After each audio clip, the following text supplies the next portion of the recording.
안녕하세요. 오늘은 성경 번역과 관련해서 좀 흥미로운 부분을 같이 보려고 합니다. 네, 안녕하세요.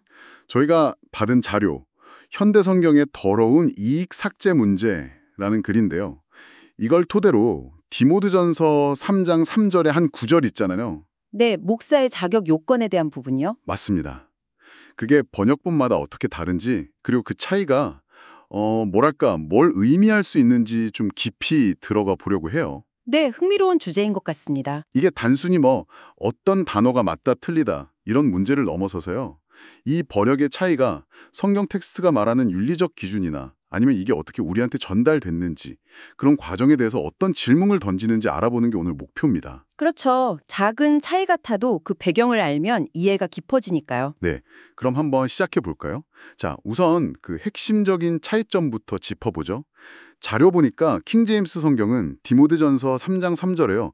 더러운 이익을 탐내지 아니하며 이 구절이 명확히 있단 말이죠. 네, 그렇죠. 킹제임스 버전에는 그 표현이 들어 있습니다. 그런데 이제 개역개정이나 NIV 같은 우리가 요즘 많이 보는 현대 역본들 있잖아요. 네네. 여기서는 이 구절이 아예 없거나 아니면 돈을 사랑하지 아니하며 같이 약간 좀 더 일반적인 표현으로 되어 있다는 거예요. 바로 그 지점에서 이제 사본 문제가 나오는 겁니다.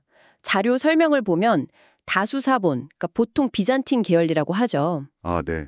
이 사본들에는 그 수치스러운 이익, 이걸 뜻하는 헬라어 단어 아이스크로케르데스가 꾸준히 등장한다는 거예요. 아이스크로케르데스. 네. 이게 목회자의 어떤 청렴함, 정직함 이런 걸 강조하는 상당히 구체적인 단어거든요. 그렇군요. 그런데 바티칸 사본이나 신의 사본 같은 소수 사본 그룹에서는 이 단어가 빠져 있는 경우가 발견된다는 거죠. 그리고 이 자료는 이 소수 사본들이 카톨릭 전통과 좀 연결된다고 지적하고 있고요. 아, 사본 계열에 따라 차이가 있다는 거네요. 그럼 그 더러운 이익을 탐내지 않는다는 게 그냥 돈을 사랑하지 않는다는 거랑은 어떻게 다른 뉘앙스인 걸까요? 사실 비슷하게 들리기도 하는데요. 네, 좋은 질문이에요. 이게 그냥 단순히 돈을 좋아하는 마음, 탐욕 이런 걸 넘어서요. 자료에 따르면 더러운 이익이라는 건 부정직한 방법 있잖아요. 부정직한 방법이요? 예를 들면 어떤?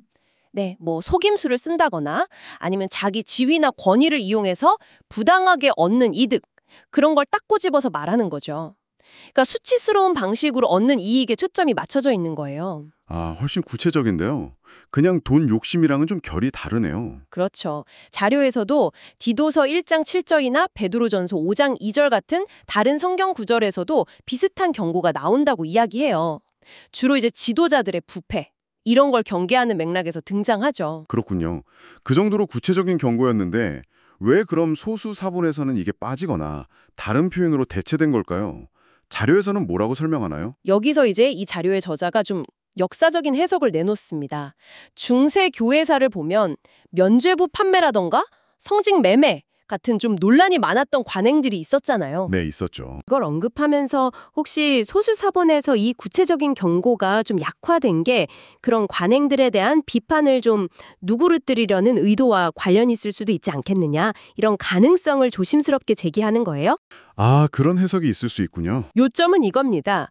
더러운 이익이라는 아주 특정하고 구체적인 잘못을 지적하는 경고 대신에 돈을 사랑하지 말라는 좀 더 일반적인 교훈으로 바뀌면 어쩌면 그 지위를 이용해서 부당이득을 취하는 그 특정 문제에 대한 경각심은 좀 약해질 수 있다, 이런 거죠.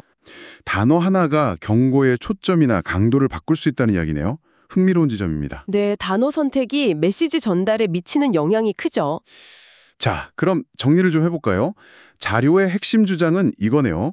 킹제임스 성경은 다수 사본을 따라서 지위를 이용한 부정한 금전적 이득에 대해 아주 구체적이고 강력한 경고를 담고 있다. 반면에 소수 사본에 기반한 일부 현대 역본들은 좀 더 일반적인 표현을 쓰는데 이게 자료의 시각에서는 원래 윤리적인 날카로움을 좀 무디게 만들고 또 특정 역사적 논란과 관련될 수도 있다. 이런 주장인 거죠. 정확합니다. 그렇게 요약할 수 있겠습니다. 그럼 청취자 여러분께서 이 디모데전서 3장 3절을 읽으실 때 이런 다양한 번역본의 배경과 또 그 해석의 가능성을 아는 것이 어떤 의미가 있을까요? 네, 오늘 저희가 살펴본 내용은 결국 더러운 이익이라는 특정 구절이 킹제임스 성경 같은 다수 사본 기반 번역에는 있지만 일부 현대 역본들, 즉 소수사본 기반 번역에서는 다르게 표현되거나 빠져 있다는 사실입니다. 네, 그리고 그 차이에 대해 제공된 자료는 윤리적 기준을 약화시킨 결과일 수 있다고 해석한다는 점. 그렇죠. 그런 해석을 제시하고 있다는 거죠. 이런 정말 작은 본문의 차이가 번역의 역사라든지